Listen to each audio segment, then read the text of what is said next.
Hello and welcome back to the True Crime Comedy Podcast, Murderess Podcast. I am your host, Sidney Smith, with my co-host.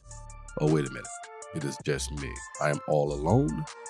Well, not all alone. I do have a glass of Glen living on a rock sitting next to me. So it will be me and Glen doing the podcast. I want to thank everyone out there so much who has supported this podcast, Murderess Podcast, for the time that we've been around. I want to say a year and 3 months, somewhere around there. You guys probably know the math a little bit better than I do. But I want to thank you guys. If you are new to the podcast, welcome. On this podcast, we take a look. I shouldn't say take a look. I don't want to make it sound like I'm an investigator. I am not. I am comedian, director, writer, blah, blah, blah, blah, who just enjoys murder like the rest of you and say, you know what? I need a podcast. But how can I make it different? I got to do a podcast where we only discuss female murderers. So that's what we do here on Murderess Podcast. I was doing it with my close friend, one of my brother, I like to call him, Jamie Kameyer, who could not be here this week. Now, I'm going to let a little bit of news out the bag. Jamie will be leaving the show. We're not quite sure when, but he will be leaving. So it will be my silky voice taking you guys through this week. And we'll see what happens next week and the following week and after that until I find a co-host. Or maybe I'll discover that just me and Glen can do this podcast by ourselves. And I'll just continue to do it that way. But if you're new to the podcast, thank you for tuning in. If you are here because of a friend who shared the link with you, thank that friend for me. Give him a little hug, a little smooch on the cheek. Let him know that I appreciate him because I do. If you are one of our longtime listeners, thank you very much for continuing to listen. And to the special ones who messaged me all last week and over the weekend because you guys did not get your latest episode, thank you very much. Nothing says love like being missed, I guess. So thank you guys for letting me know that you enjoy the show enough that you reached out to me to let me know, hey, motherfucker, get up off your ass and give me my podcast, man. So thank you guys very much. You guys know who you are. You know who you are. If you enjoy the podcast, go ahead and give us those 5 stars. If you are on Spotify or on Apple, go ahead and drop us a nice review. Or I keep saying us. Drop me a nice review. I would be so appreciative of that. So thank you very much. I think the easiest thing, for people who've listened, and we usually do a little banter each week about different topics, but I really couldn't think about anything else other than what the fuck everybody's been talking about. What the hell happened to Will Smith when he slapped the shit out of my guy, Chris Rock, at the Oscars? Now, again, for people who are just joining, I kind of briefly mentioned it. I am a professional stand-up comedian. So you probably could guess that I got a ton of messages and phone calls about, what do you think? What do you think? What do you think? What do you think? And so I've been talking about this with everyone since it happened. I remember standing in my bedroom with my wife the night of, and I don't watch the Oscars. Let me be completely honest with you. I've been over the Oscars for years. It's not because they didn't have enough black nominees or anything like that. I love my black people, but I'm not going to pretend like that was the reason, because that's not it. It just didn't interest me. It was just a long fucking show where really all you wanted was to see the headliners, and they don't come till the end anyway. The best actor, best actress, supporting actor, supporting actress, that type of thing. So it just got to be something that was a bit of a snooze fest for me, if I can say that. I think I can. It's my fucking podcast. Bit of a bore for me. So I really hadn't watched it in years, but I was standing in my bedroom getting ready for bed. And I remember, there's a text. Someone sent me a text earlier. I didn't get a chance to check it out. And I opened up the text, and there's a link. I'm like, the fuck? I hate when people send me links. What the fuck is this? Just tell me what you want.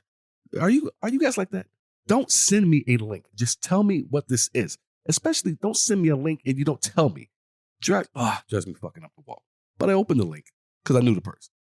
And it is a video of Will Smith slapping Chris Rock. And I said, wait a minute, this cannot be fucking real. I thought like the rest of the world, 99% of the world, and the 98% of the idiots who still think it's fake. I said, this cannot be real. So I jumped onto YouTube because what else do you do in the year 2022? If it's not on YouTube, that shit visually did not happen. So I jumped on YouTube and I pull it up, and the slap was so loud. It took me back to being a child and getting my ass smacked. It was so loud, and I could not fucking believe it. And I watched it several different times to make sure that I was seeing. You know how you're watching something over and over and over again because you're hoping you can see it from a different angle, even though you're still watching this from the same fucking angle? Well, that's what I did with this. And I was so incensed right away that I could not, I really couldn't sleep for the first hour or so I laid in bed. I was that bothered by this on so many different levels for so many different reasons. This really reached inside me and just touched a lot of different things inside of me. One of the things was the black on black thing. You know, they talked about this all week. I am a firm believer that you do have to present yourself in a different way if you walk with the same shade of skin that I walk around in. That's not to say talk about racism or anything like that. It's just, it is what it is, and I'll leave it there. The other thing was, here we are, two black people, prominent figures in their own right, comedic and in film, and the whole world can see you, and this is what you are presenting. The other thing that bothered me was, obviously, Chris Rock is a fucking stand-up. I'm a stand-up.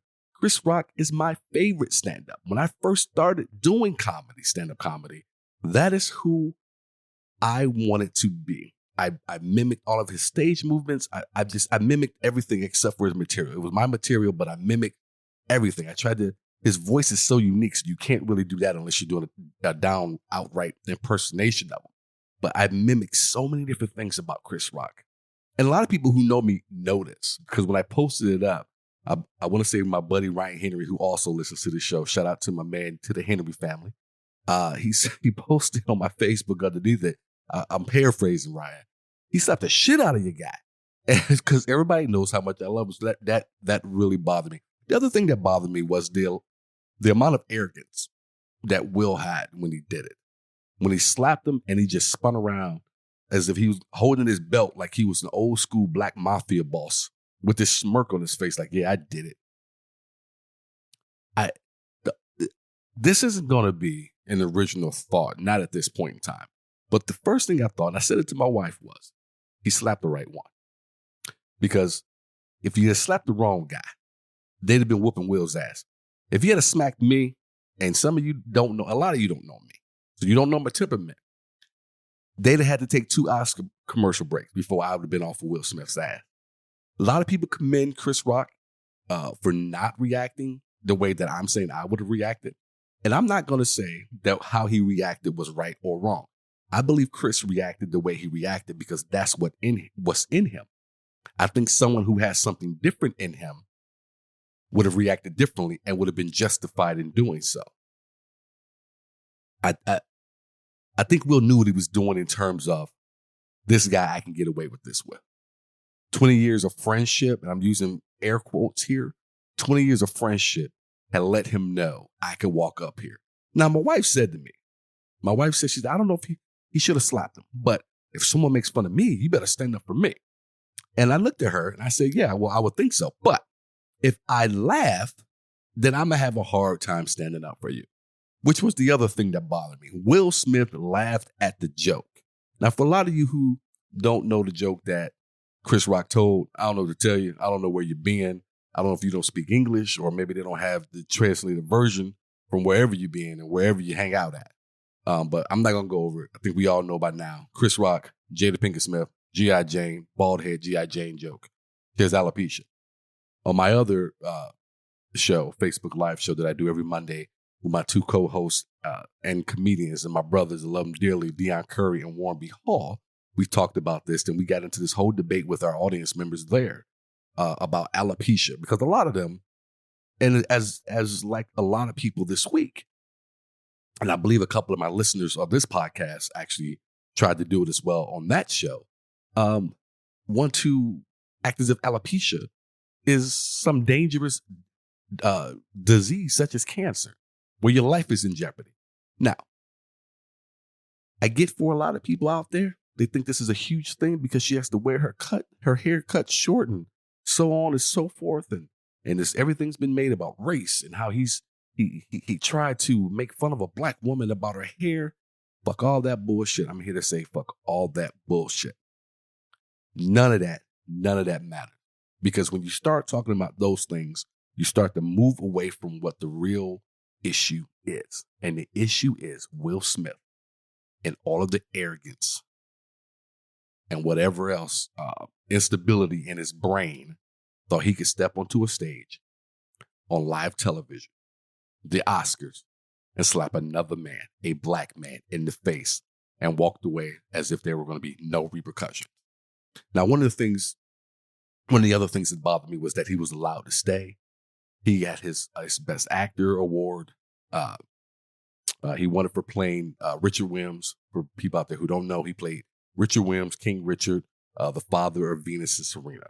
And he won that Oscar for playing that role in that movie. And for a few days here, a lot of us, well, why was he allowed to stay? Why wasn't he removed? What the hell happened? How was he allowed to still take an award and go up and give a speech? Well, just before I came on, I was just flipping through the news and I found an article where the Academy, of course, trying to save their own asses, I believe as well, talked about they asked him to leave and he refused to leave. Well, okay, let's say he did refuse to leave and you didn't want to make a big scene about it. I don't think you had to let him go up on stage. I don't think you had to let him take that award. I don't think there was a lot of things that you had to let him do. But it's all about saving face at this point. Now, I don't care if they're trying to save face. I really don't. What I do care is I want to see some real discipline come to Will Smith. Because this cannot stand. Now, some people out there think I'm being too harsh. I talked to my brother today. He sent me a text. He said, hey, now that you've had a chance to let it soak in, why don't you tell me what you think, what you really think? And we talked about it briefly. My mother called to ask me about it. My mother thought it was funny that a grown man would just slap another grown man. She said, why didn't he punch him? What kind of man slaps other men? Which I've heard a lot of people say. And most of those people are from my mother's generation where, men just didn't go around slapping other men like that.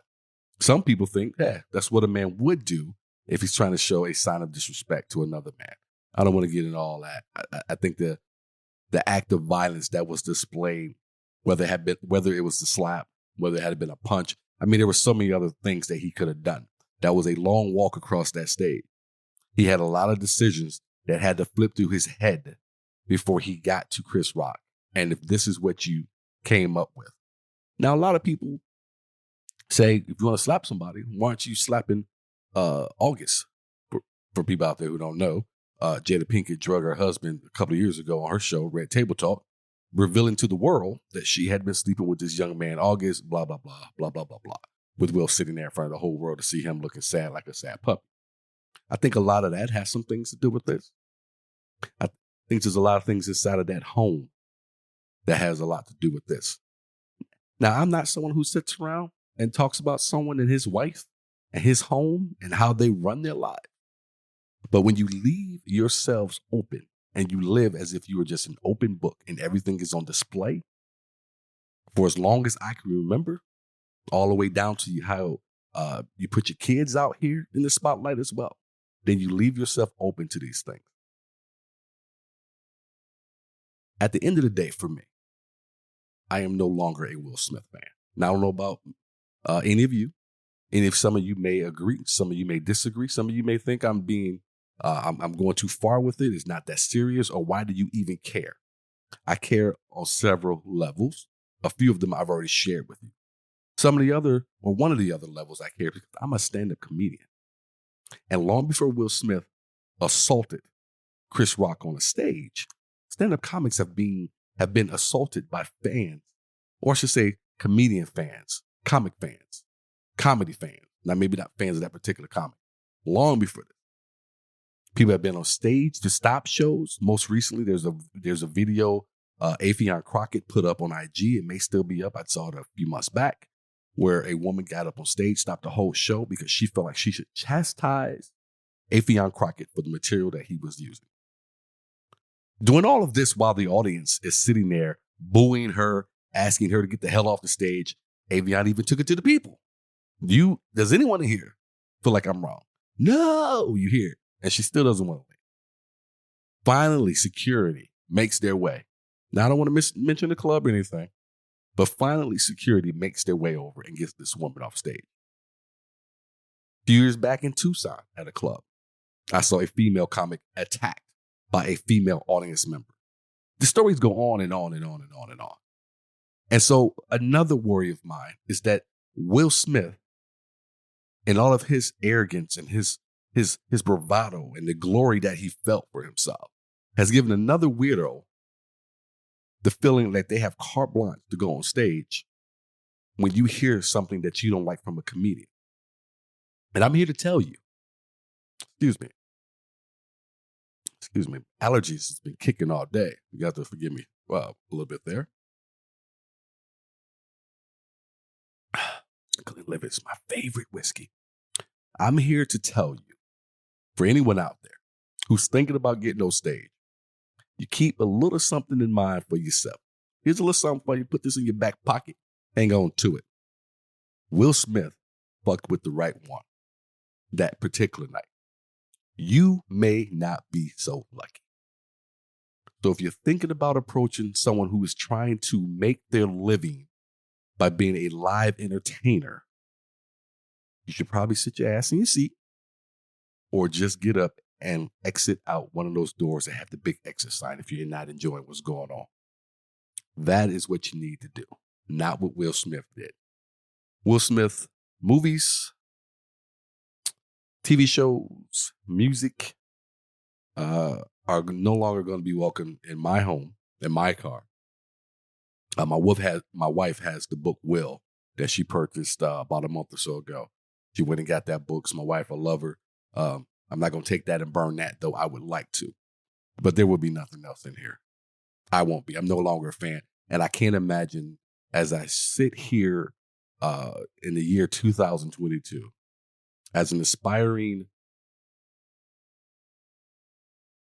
mogul, I guess I would think of myself as an aspiring mogul, that mogul. And that's what Will Smith is. I'm going to give him all the credit in the world. That man is a mogul. That man moves. He is a money moving machine. That is the reason why he stands where he stands. That's why he's had the opportunities that he's had.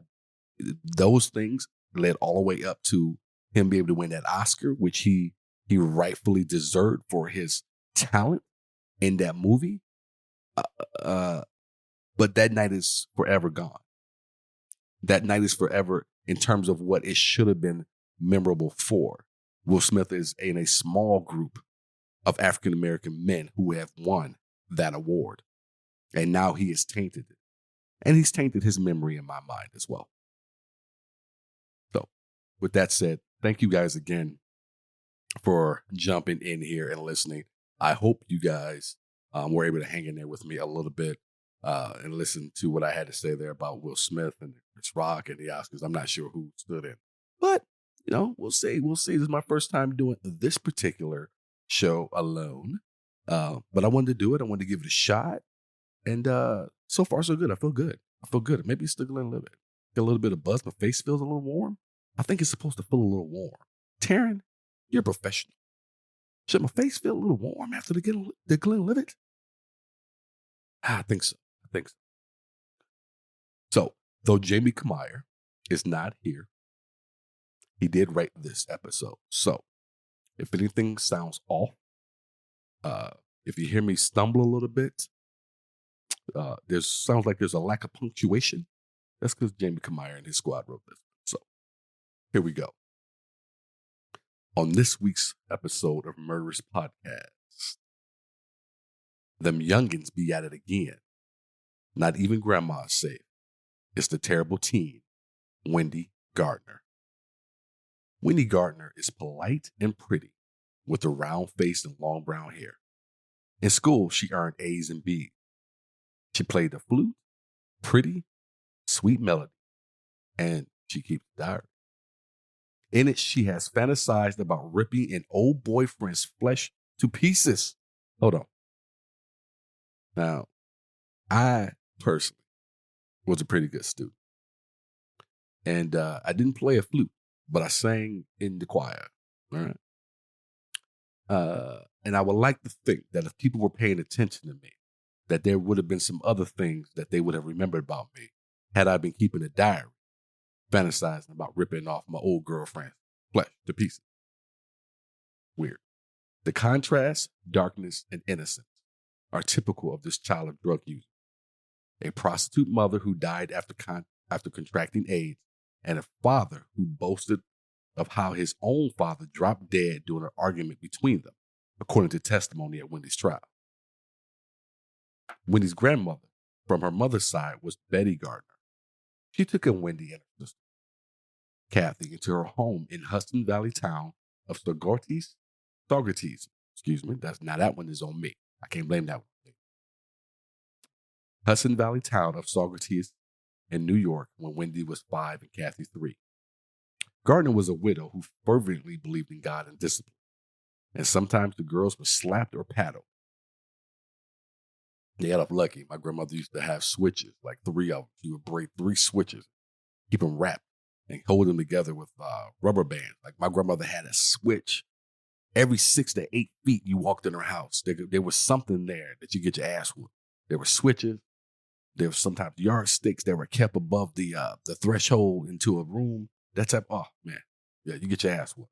It wasn't, now I don't want to make it sound like it was brutal or anything, like you just walking around waiting to get hit.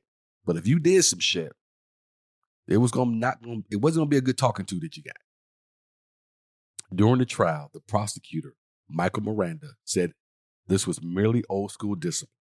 But defense attorney Lisa Beth Older said there was actual abuse, much of it psychological. Betty Gardner, 67, would tell Wendy she was going to turn out just like her mother. Once Wendy was made to watch her grandmother knelt in prayer and curse God for leaving the girl with her, Older said. Now that's rough. I never dealt with any of that. I don't know. And I don't know what any of you out there think. I think it just depends. Like my mother has 4 kids. And I've said this before. She has 4 kids. Races all pretty much the same home. And we all couldn't be more different because, we're people. You're going to have your own personality. And some people can get through things better than other people can. I think it's the parent's job. And this is where I think the grandmother, and we're early into this story, but this is where I think the grandmother probably fell down on the job, if you will, for lack of a better phrase. Because you have to know how much pressure you can put a kid under. And to get down on your knees and pray in prayer and curse God for leaving a girl with you, for the wrong child, which this is probably who this is, that can be something that's devastating mentally and emotionally. Then in October 1994, Wendy met James Evans. He was older, 15, and he stole bicycles and tortured cats, prosecutors said. Trial psychiatrists diagnosed him as a sociopath. I would say so. The torture cats is what kind of sealed that deal. Before long, Wendy began skipping school. Her grades dropped. Wendy, Older said, was becoming like Jane. Dr. Kevin Smith, a psychiatrist who testified in Wendy's trial, said there was a logic to the relationship. James received affirmation for his behavior.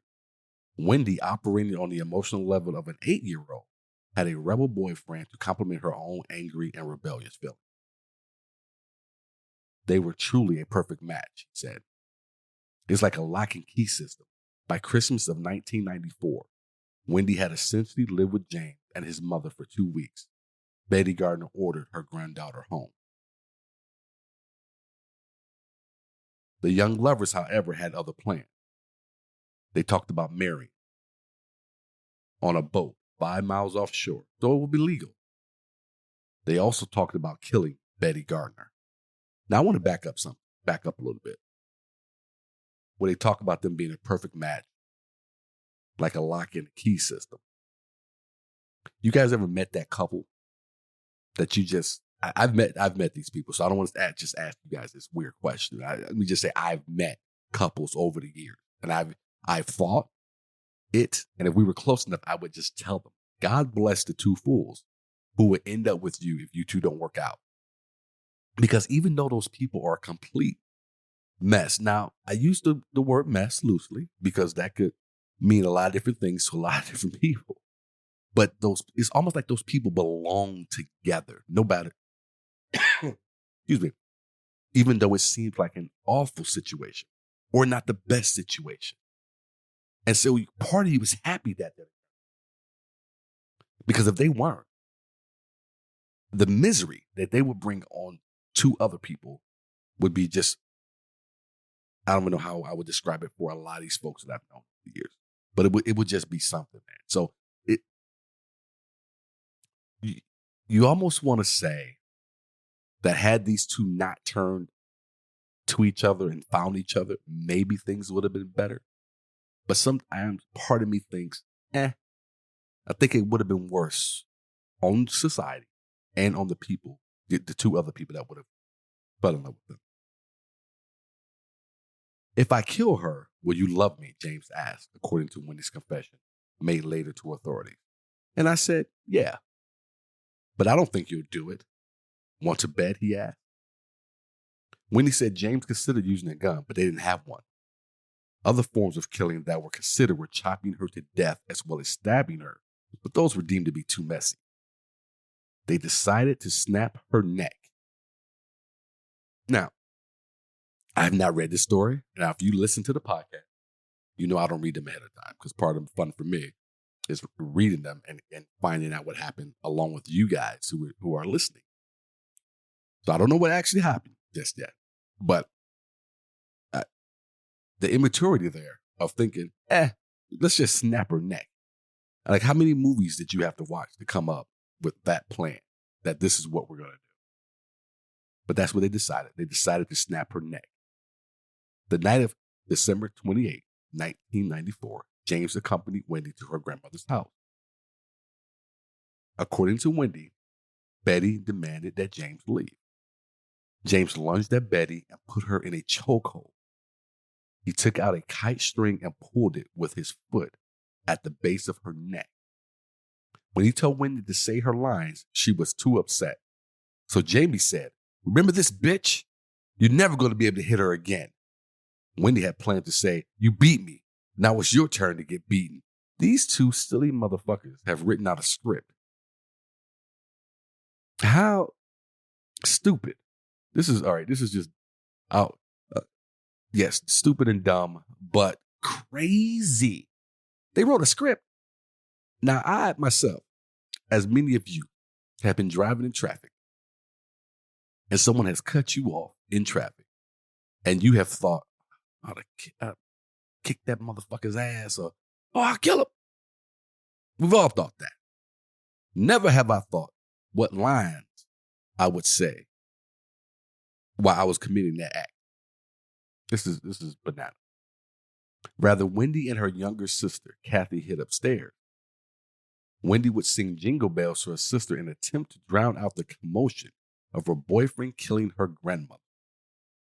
Later, Wendy and James had sex in the room where Betty was killed. She then helped him stuff the body into the trunk of Betty's 1984 Mercury. The body stayed in the trunk for the next 3 days as James, who had no license, drove Wendy to buy video games, sneakers, candy, and lingerie with $880 stolen from the dead woman. With the body in the trunk and a teddy bear in the front seat, they went for fast food. They even went bowling twice. See what I mean? Somewhat, you guys get what I'm saying when I say God bless the people who would have ended up with these two fools. This is insane. Absolute insanity. The neighbor called 911, but the operator wouldn't take the call. Excuse me, I skipped this part. Let me back up a paragraph. They even went bowling twice. Kathy was made to sit in the back seat sometimes. She did as she was told and stayed quiet. She was threatened by her sister and James to keep quiet, but 3 days later, she snuck out to a neighbor's house. The neighbor called 911, but the operator wouldn't take the call. Reason it wasn't an emergency because Betty Gardner was already dead. Then the neighbor called the Dougherty's police who found the young couple in the Gardner house and the corpse in the trunk. James Evans was convicted of second-degree murder in July and is serving a sentence of 9 years to life. Now, you guys notice here that Jamie wrote this because James Evans was convicted of second-degree murder in July. This was not something that happened last year. So just noting it. Jamie's not here, but I want to make sure you guys know he's still part of this week's show. So James Evans was convicted of second-degree murder in July and is serving a sentence of 9 years to life. Wendy's trial presented more nuanced questions. Was she under the influence of James at the time of the killing, or did she manipulate him? 2 years after the killing, a poised Whitney Gardner told jurors she loved her grandmother, the woman who tucked her in, kissed her goodnight. When she confessed, she said she was merely telling police what they wanted to hear. I never literally meant I wanted my grandmother to die, she testified. Smith, the psychiatrist, testified that Wendy was emotionally stunted and saw the murder plan as just a game. How foolish was Smith? And the demand to just do it, Wendy told Smith, it referred to showing some Christmas presents. But the image of this defendant as a victim was undercut by the matter-of-fact tone in which Wendy discussed the crime on a tape played to the jury and by testimony from her sister, who said Wendy forcibly kept her in the house and threatened to kill her if she went to the police. On February 21st, after 9 hours of deliberation, jurors rejected the lesser count of manslaughter and found Wendy Gardner guilty of second-degree murder. Wendy cried and was led from court with a jacket over her head. Once back in court for sentencing, with shackles around her wrists and legs, clutching rosary beads, she tearfully apologized to Ulster County Court Judge Michael Brunn and told him that she asked herself every day why she and James killed her grandmother, but does not have an answer. Every morning when I wake up, I look at myself in the mirror, and I can't tell myself I am a murderer, she said. From the beginning, I was sorry. I never really thought any of it would really happen. Her apology wasn't enough, Prosecutor Miranda said. Before she is eligible for parole at 21, she will have to give a reason. Wendy was sentenced to 7 years, 10 months, and 25 days to life, which with credit for time served will make her eligible for parole on her 21st birthday. Wendy was paroled in 2004 at the age of 23. James Evans was last denied parole in 2007. As I normally do with this type of story, I find it very, let's just say, regrettable that the female in the story does not do as much time as the male in the story. Now, I know what some of you are going to say, because I've had this discussion via text or email with someone, and I enjoy those things. Now, I'm not going to put my text, I'm going to put my phone number here so anyone can text me, but I will ask you if you disagree with anything going forward tonight or going forward. If you go back and you hear something, you want to just go check out the website, murderesspodcast.com, and send me a little message and we can go back and forth. But I have had these discussions before, and we've had these stories before where the man ends up being the one committing the murder for whatever reason. Though the female had a lot to do with the planning, had a lot to do with the setting up, had a lot to do with all of it, ends up spending lesser time. Now, I've been accused of feeling this way because I have a penis, and that's not it at all. I just feel like she had as much to do with this as he did.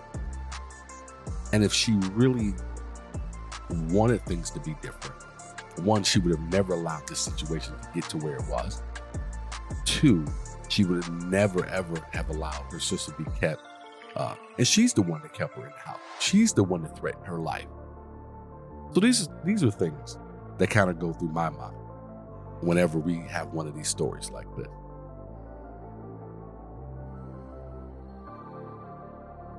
Not to say that James Evans does not deserve every day that he is spending, but I would like to have seen Wendy spend every day that he's spending right along with him. About the story you just heard, we sourced it from the LATimes.com, dailyfreeman.com. Thank you guys for listening to Just Me on Murderess Podcast. Remember, be aware of your surroundings, and we'll see you next week.